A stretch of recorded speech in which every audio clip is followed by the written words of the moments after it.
মেঘনা নদীর তীরে গত সপ্তাহে ওপেন হয়েছে চমৎকার একটি রেস্টুরেন্ট, মেঘনার তীর রেস্টুরেন্ট।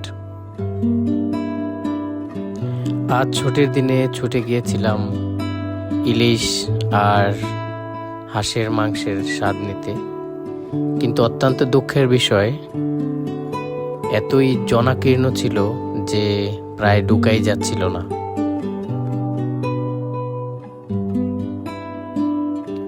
দূর দূরান্ত থেকে অসংখ্য মানুষ ছুটে এসেছে এই কালাপাহাড়িয়ার সৌন্দর্য উপভোগ করার জন্য।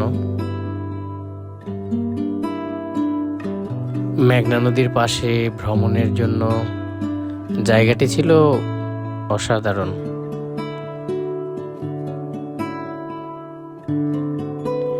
খাওয়া দাওয়া করার ইচ্ছে নিয়ে যদিও গিয়েছিলাম, কিন্তু অসংখ্য মানুষের ভিড়ে খাবার অর্ডার না দিয়ে চলে আসলাম, কারণ চেয়েছিলাম এলাকার বাইরে থেকে দূর দূরান্ত থেকে যারা এসেছে তারাই আপাতত উপভোগ করুক, আমরা তো এলাকার মানুষ।